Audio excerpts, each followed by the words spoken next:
il y avait deux grands clubs à l'époque, le Blue Dot et le Club Saint-Germain. Donc chaque fois qu'il y avait un concert de je sais pas qui, les Messengers, Lionel Hampton, ou Nervous Quartet, n'importe qui, il y avait de grandes chances que tu retrouves ces musiciens après leur concert, tu les retrouves soit au Blue Note, soit au Club Saint-Germain, soit aux deux. Hum. Donc toi tu étais là parce que moi je suis resté 2 ans et demi au Club Saint-Germain tous les soirs, avec matinée le samedi et le dimanche. Et donc il y a plein de gens, ils venaient, ils étaient là au bar où ils écoutaient, où ils venaient jouer. Hum. Enfin, c'était imprévisible, mais c'est arrivé souvent qu'ils viennent jouer. Oui. Donc tu vois, tu es en train de jouer, puis tu te dis, ah, mais la batterie ça a changé là. Ah oui, ah, mais c'est Philippe Joe Jones. Ah, Et c'est pas sur un pareil que plan, Max, c'est pas pareil que Macaque. sur un plan justement de ton apprentissage, est-ce que c'est des moments où concrètement tu t'es dit, justement en voyant jouer tel ou tel musicien à côté de toi, avec toi, tiens, ça je comprends telle chose. Bien sûr. Ouais, Mais ces 2 ans et demi au Club Saint-Germain, ça a été mon CNSM à moi, ça. c'est là. Ouais.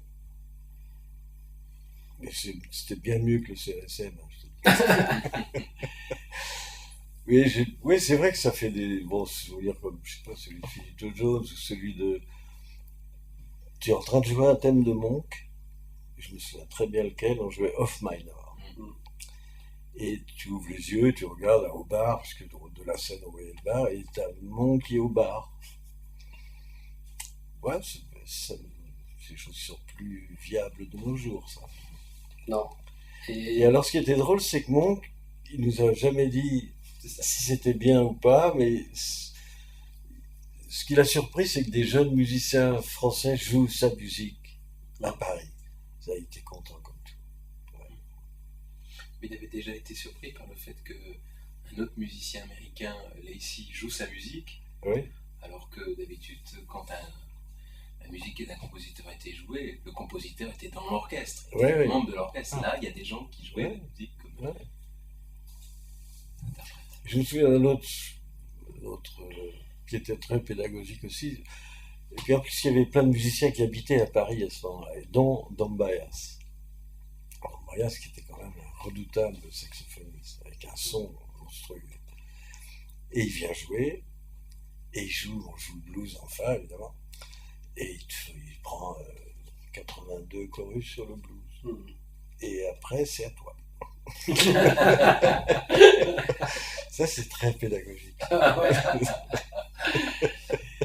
Et donc tu disais que Bon, je sais c'était. pas si j'aurais pu dire, ben, il en a fait combien, c'est 82? Ben, je vais en faire 83. Non, non, ça aurait été ridicule.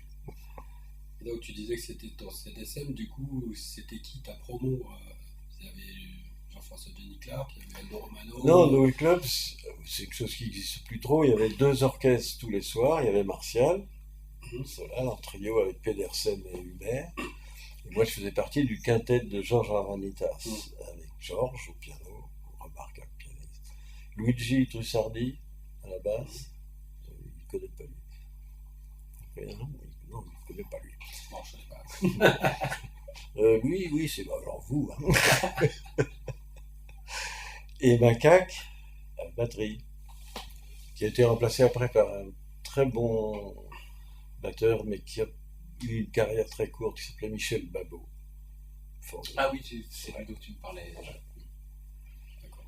Et Bernard Vitet, Babar à la trompette. Ça, c'était le quintet. Et on faisait 45 minutes chacun. On avait donc 45 minutes de pause. Ce qui nous permettait d'aller au Chaquipège, qui était pas loin à pied, pour aller écouter. Alors là, il y avait Jean-François Génie Clark avec Aldo Romano, et il jouait avec Donald Byrd Mhm. ou Jackie McLean, des mecs comme ça. Mhm. Bien aussi. Ouais.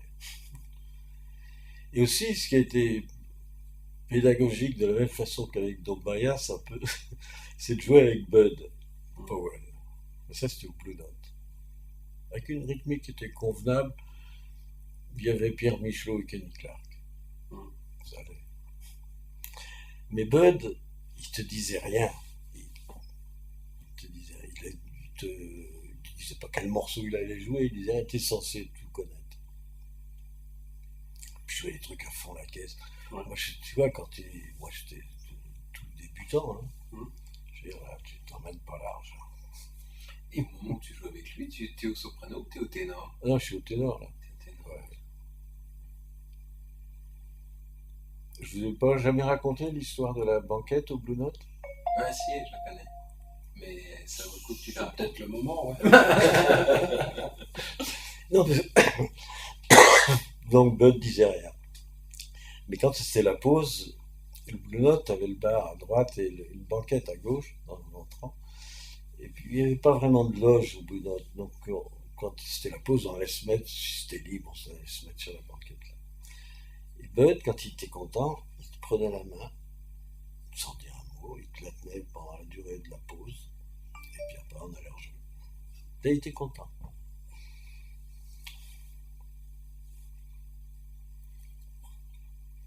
Et je me souviens, parce qu'il y avait plein de musiciens dans ce quartier latin, là, entre le Caméléon, le Blue Note, le Riverboat, etc. Le Club Saint-Germain, pas le Blue Note. Et je me souviens qu'un jour, une fin d'après-midi, je passe rue de Bussy, sur le trottoir, et en face, il y a Bud. Et il me dit, hey François, pay me a beer. Et donc, parce qu'il n'avait pas le droit de boire. Oui, parce que. Dr. Cup, sa femme, lui disait à la vie, il n'avait pas le droit de boire. Donc, moi, je lui ai payé. On avait dû jouer la veille au soir, ensemble. Hey, pay me a beer. Donc, j'ai payé une bière, on s'est assis en terrasse. Et puis, on a vu il y avait un avion qui passait au-dessus, là. Voilà. Et je lui ai dit, ah ouais, moi, je lui ai dit que moi, j'aimerais, l'aviation, ça m'intéressait, j'aimerais être pilote. Et Bud, il me dit, let's do it. T'imagines? J'imagine Bud Powell aux commandes à 380. Ouais, Et cette époque-là, la musique qui est jouée avec Georges, vous parlez des différents groupes, c'est la musique des compositeurs invités, c'est la musique essentiellement de Monk. On jouait avec des trucs américains.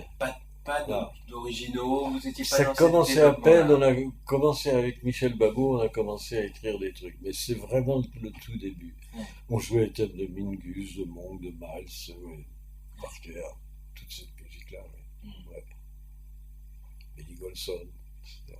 Benny Golson déjà à l'époque. Bah oui. Et vous récupériez des partitions comme ça quand les musiciens passaient ou vous releviez? T'es malade, toi.